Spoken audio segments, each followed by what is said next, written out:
What is up, my dashing dudes and darling dames? I am the Hans TV, and welcome back to the subreddit that just makes me hate society. It's r/TalesFromRetail.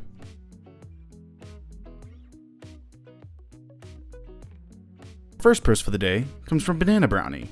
So let me get this straight. Made today isn't fresh enough? Hello everyone, I hope that you are all having a better day than I am. Not gonna lie, it's been pretty crappy.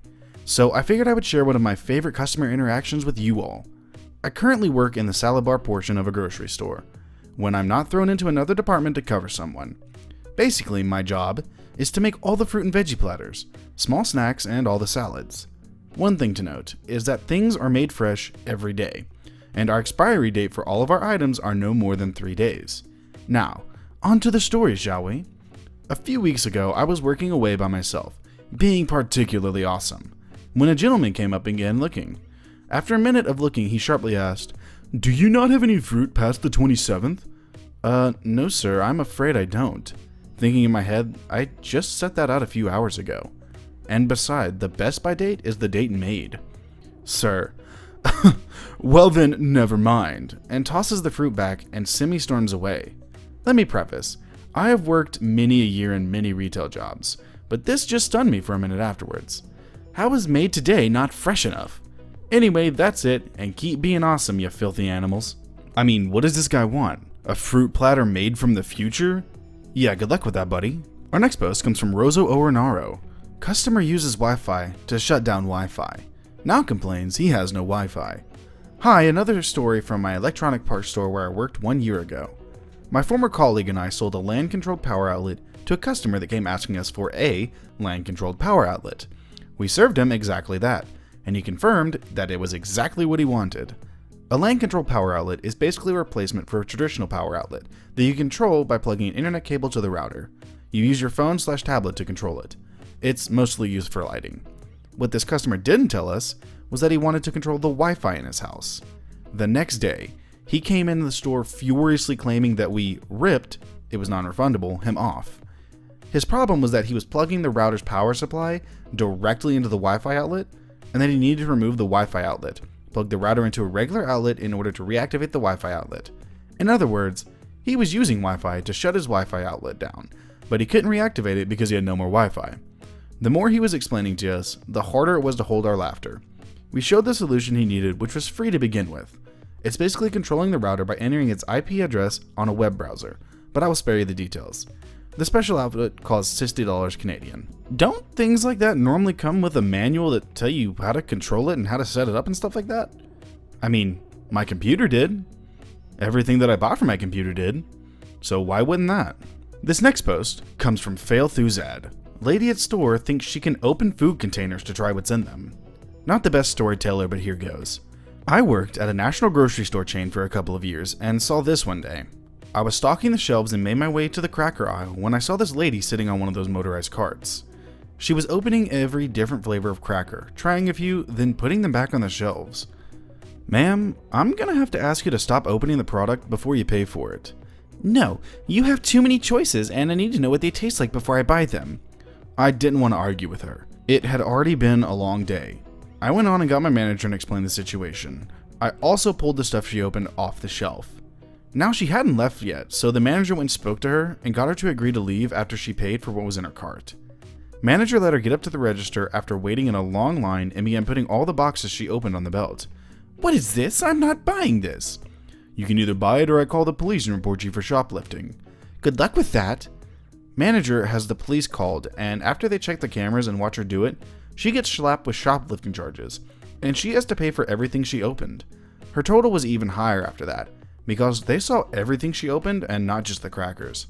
I wish I could have seen her face. Edit. I rolled the open items to the register for my manager and saw that exchange. I didn't physically witness anything after the police got there since that stuff was above my pay grade. I heard the outcome from my manager after the fact. And that, ladies, gentlemen, and managers all over the place, is how you handle a situation like that. Our next post comes from Sushi Thief. No, you can't open that without buying it. I've mentioned before that I work at a toy store. I specifically worked in electronics for selling video games and whatnot. A popular item at the time was the new Nintendo DSi XL. One day, I had an elderly customer who I presumed was his wife and daughter in tow. They approached my counter. My guess is that his daughter had a child and was trying to help him purchase a present from Grandpa. "Let me see one of those," points to the DSi XL. "Oh, sure thing." I opened the glass cabinet and handed him the box. We had a lot of rules when letting people see electronics to ensure theft and tampering wasn't an issue, mostly for when taking stuff out of the case. We were told to let them only see one item from the case at a time, even if it was a group, and watch them while they handled it, asking other customers to wait until we were done serving the customer we were with. Note, I did have someone immediately take off running out of the store the second I handed them one before, so I watched customers like a hawk after that. The man turned the box over in his hand twice, and then immediately proceeded to try to take the tape off to open it. "Sir, you can't open that here. You have to purchase it if you want to open it." Angrily and loudly, "Well, why not?" We don't sell items in the store that have been opened before. It's to ensure that the item hasn't been tampered with. Even when something is returned, it doesn't go back on our shelves. It goes back to the manufacturer. So if you open it, I can't sell it, even if you'd want to buy it, because then it will have already been opened.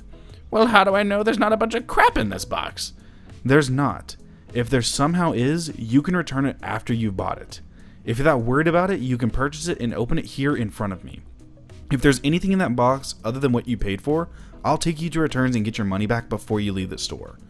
By this point, I'd taken the item back from him to make sure he didn't try to continue. Luckily, the packaging was intact. "I used to work in one of those factories. I know they wouldn't hesitate to put a bunch of junk in the boxes." At this point, I'm thinking, this says a lot more about your integrity than it does mine, but I keep that to myself. "I'm sorry, but I can't let you open this box.